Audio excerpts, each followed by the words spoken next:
नमस्कार दोस्तों, स्वागत है आपका हमारे YouTube चैनल पे। और आप सभी को नवरात्रा की ढेर सारी शुभकामनाएं। तो जैसा कि पिछली वीडियो में मैंने अपनी सिलेक्शन को लेकर के बताया था कि क्या प्रोसेस हुई, कैसे प्रोसेस हुई, स्टार्टिंग से लेके एंड तक मैंने सारी चीज़ों को डिस्कस किया था। तो जैसा कि अभी फेज़ 11 की अभी स्क्रूटनी चल रही है, तो उसी के रिगार्डिंग मैं आपसे डिस्कस करना चाहता हूँ, ताकि आपकी जो भी डाउट्स हैं इस एग्ज़ाम को लेकर के वो सारी मैं क्लियर कर सकूँ। लाइक स्क्रूटनी के बाद क्या होगा, डीबी में कौन कौन से डॉक्यूमेंट्स ले जाने हैं, ओबीसी के लिए क्या क्राइटेरिया है, एक्सपीरियंस सर्टिफिकेट कैसे होना चाहिए, एंड जितने भी ऐसी चीज़ें हैं वो सारी मैं डिस्कस करता हूँ। तो सबसे पहले मैं शुरू करता हूँ स्क्रूटनी प्रोसेस से। तो जैसा कि अभी स्क्रूटनी प्रोसेस चल रही है, अब क्या होगा, स्क्रूटनी के बाद में एक रिजेक्शन और एक एक्सेप्टेंस लिस्ट आती है। तो ये रिजेक्शन और ये एक्सेप्टेंस लिस्ट क्या है? रिजेक्शन लिस्ट में उन लोगों का नाम दिया जाता है जिन लोगों ने डॉक्यूमेंट सेंड नहीं किए हों, या जो डॉक्यूमेंट्स उनसे मांगा गया हो वो डॉक्यूमेंट्स उनके पास नहीं हो और उन्होंने सेंड ना किया हो। एंड एक्सेप्टेंस लिस्ट जिनका है उनका वहाँ पर लिस्ट में डेट दिया हुआ रहता है, जिनमें कि डॉक्यूमेंट के लिए उनको कब जाना है रीजन में, वो उसमें मेंशन किया हुआ रहता है। अब नेक्स्ट क्वेरी जो आती है कि डीबी में हमें क्या ले जाने हैं। तो आपने स्क्रूटनी के वक्त जो भी डॉक्यूमेंट्स आपने सेंड किए हैं, ठीक है, जितने भी, लाइक 10th के हो गए, 12th के हो गए, ग्रेजुएशन के हो गए, एंड एक्सपीरियंस के हो गए, ओबीसी हो गए, जितने भी चीज़ें थी, जो भी चीज़ आपने सेंड किया है वो सारी चीज़ें की ओरिजिनल आपको ले जानी है, ठीक है, डीबी के वक्त में।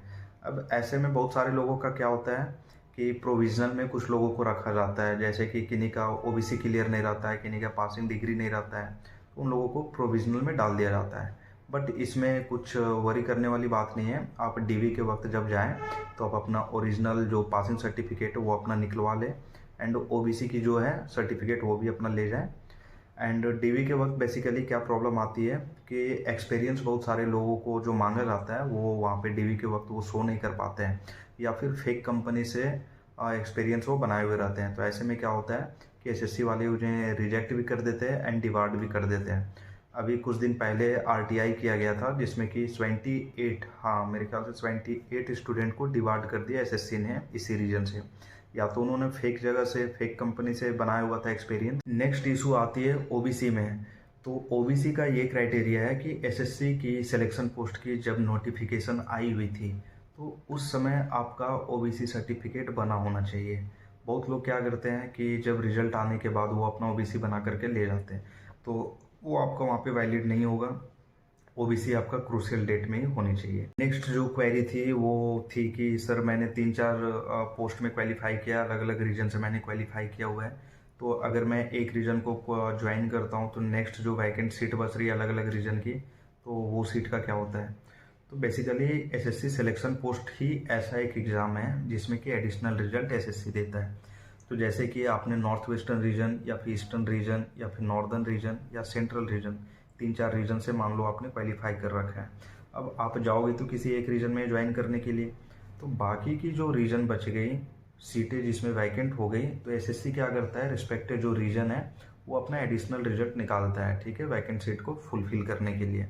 नेक्स्ट जो हमारा है वो है मेरिट लिस्ट। तो जैसा कि अभी आपको पता है कि एसएससी मिशन मोड के तहत में काफ़ी तेज़ी से अभी ज्वाइनिंग ले रही है। तो आई थिंक 3 से 4 महीने के अंदर में आपका ये मेरिट लिस्ट भी रिलीज कर दिए जाएंगे। अब जब हमारी मेरिट लिस्ट जब रिलीज हो गई है तो उसके बाद बहुत सारे लोगों के दिमाग में ये डाउट रहता है कि आगे का जो प्रोसेस है या आगे की जो अपडेट्स हैं वो कैसे मिलेंगी।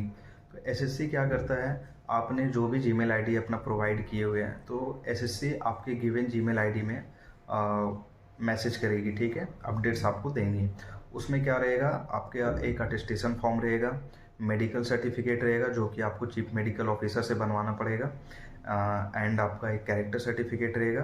तो ये 2-3 फॉर्मेट वो आपको सेंड करेंगे, ठीक है, 10 से 15 दिन के बाद में। अब वो क्या करना है आपको, उसका एक हार्ड कॉपी आपको प्रिंट करना है, एंड जो भी फॉर्म में दिया गया वो आपको अच्छे से, ठीक है, वो अच्छे से वो भरते समय आपको ध्यान रखना है, अच्छे से भर करके वो आपको हेडक्वार्टर में वापस से सेंड करना है। अब उसके बाद की आगे की क्या प्रोसेस है, जब आपने इन सारे सर्टिफिकेट्स को हेडक्वार्टर जब सेंड कर दिया, इसके बाद आपको 10 से 12 दिन वेट करना है। एसएससी आपको फिर से कांटेक्ट करेगी आपके जीमेल में, एंड आपको अपॉइंटमेंट लेटर भेजा जाएगा, ठीक है। एंड ये अपॉइंटमेंट लेटर, ये बस अपॉइंटमेंट लेटर है, ये आपका ज्वाइनिंग लेटर नहीं होता है, इस चीज़ का आपको ध्यान रखना है। फिर से आपको 10 से 12 से 15 दिन आपको फिर से वेट करना है। एंड एसएससी आपको ज्वाइनिंग लेटर आपको मेल के थ्रू भी भेज देगा एंड पोस्ट के थ्रू भी भेज देगा आपके एड्रेस में, ठीक है। अभी क्या करना है, जब आप ज्वाइनिंग लेटर लेकर के जाओगे जब अपने डिपार्टमेंट में ज्वाइन करने के लिए, तो उस वक्त आपके जितने भी डॉक्यूमेंट्स हैं वो सारे फिर से आपको वेरीफाई किए जाएंगे डिपार्टमेंट में, ठीक है। वो वेरीफाई करने के बाद आपको ओथ करवाया जाएगा एंड फर्दर जो भी प्रोसेस है वो आपको डिपार्टमेंट में जाने के बाद पता चल जाएगा। तो बहुत सारे लोगों के मन में ये होता है कि पता नहीं आगे कैसे होने वाला है, डिपार्टमेंट में क्या करवाया जाएगा, कैसे करवाया जाएगा। तो आपको डरना नहीं है, ठीक है। बहुत ही स्मूथली ये सारे काम होते हैं, बहुत अच्छे तरीके से किए जाते हैं अपने डिपार्टमेंट में, ठीक है। तो सभी को best of luck and video अगर आपको हेल्पफुल लगी हो तो लाइक करें एंड सब्सक्राइब करें। Thank you so much.